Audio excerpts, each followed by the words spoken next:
Hello, my name is Yasha from Bar Ilan University, Israel. You are watching a series of lectures on philosophy and methodology of science. We're going through the low temperature measurement of superconductivity. This specific lecture is about the method for the energy loss measurements in a magnesium diborate superconductor.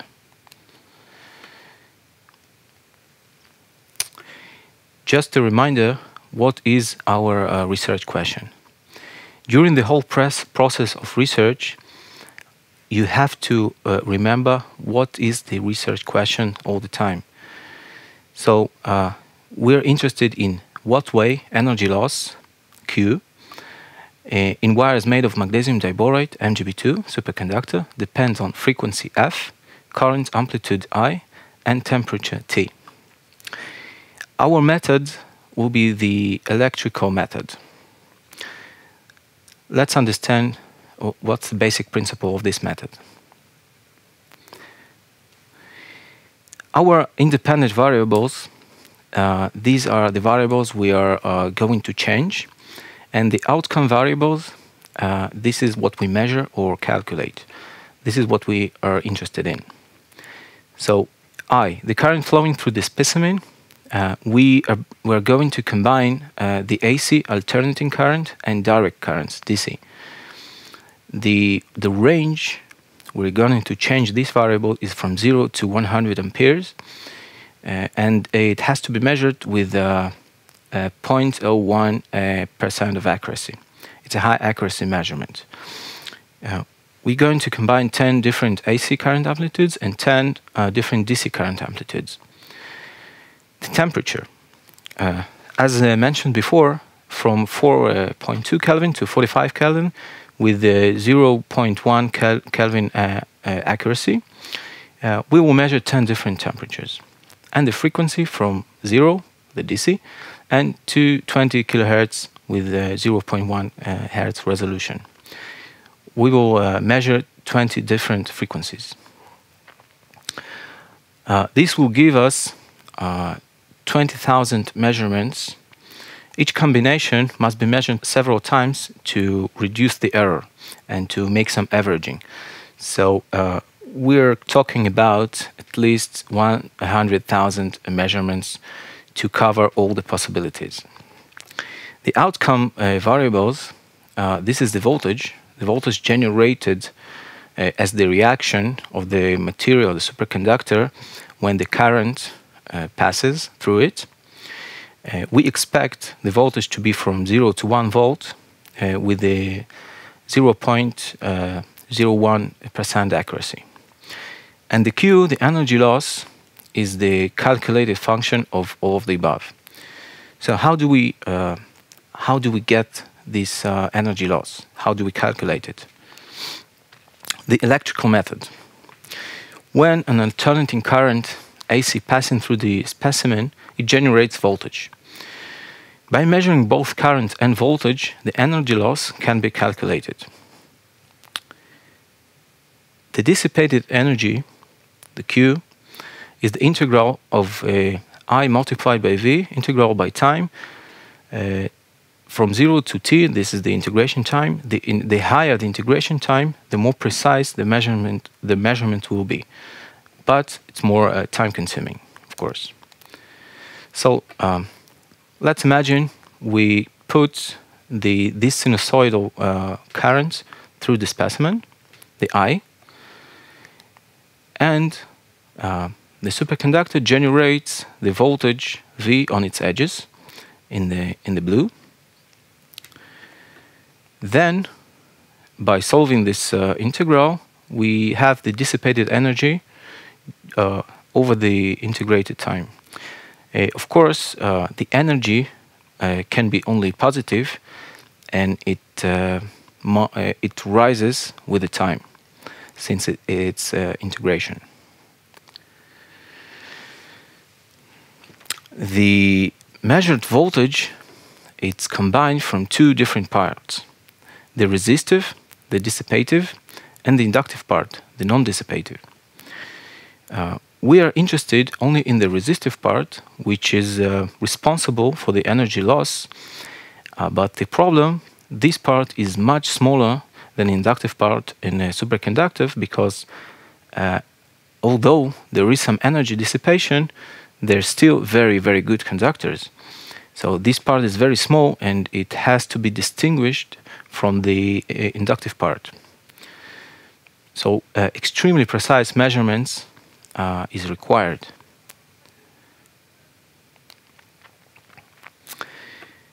Current passing through the specimen generates magnetic field around it. In case of alternating current, some energy is stored in the field and then released every cycle without dissipation. This produces an inductive part of voltage. But if any magnetic or electrically conductive material is present in the environment of our measurement, we can get the false resistive measurement to the magnetic field interaction with the environment. This is called an eddy currents, when a magnetic field generated by the specimen generates some currents in the electrically conductive material, if it's present near the specimen, or if it's a magnetic and electrically conductive, there will be some magnetic energy loss as well due to hysteresis or eddy currents, or combination of both. So we have to understand what is the error estimation, because in every experiment some error will be inevitably involved in it. So to calculate the error, there is an equation for delta Q, and it's combined of V and I, because these are the two parameters we actually measured in our experiment. It can be seen that even if we expect zero dissipation, even if we don't put any current and we don't expect any voltage, due to error of the instrument, the accuracy of the instrument, which is not absolute, we can still get a non-zero reading, even if we expect a zero one.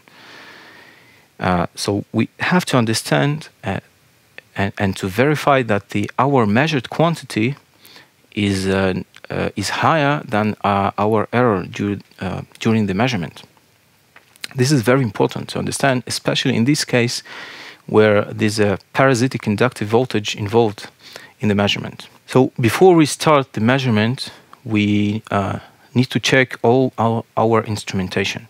We need to identify the accuracy of measurement of each parameter. Then we have to zero the instruments. That means if we expect a zero, we need to get the near zero readings all the time.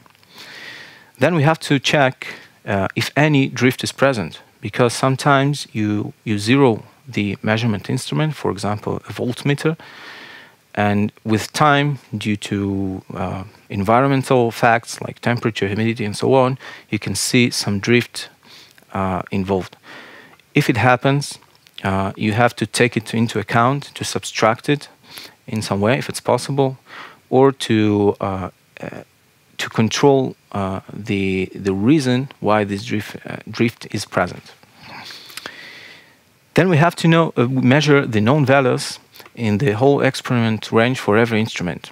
For example, the voltage measurement, we need to provide to the instrument a known, precisely known value, and to check if the reading is corresponding to this value.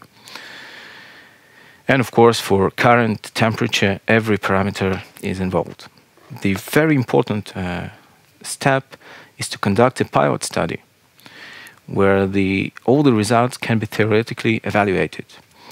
For example, for the temperature measurement, it's a non-trivial task to measure such low temperatures.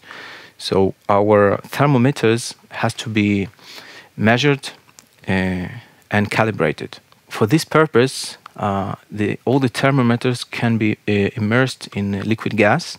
For example, liquid nitrogen, which in atmospheric pressure, the temperature is 77 Kelvin, which is precisely known, and to see if the reading from the thermometer corresponds to it. And it is very common thing to do to check it on several points, liquid helium or any other exactly known temperature, as well as for current measurement, voltage, and so on. This calibration is crucial part before you start the measurement. And of course, it is a common technique to do it several times to check if the result is repeatable.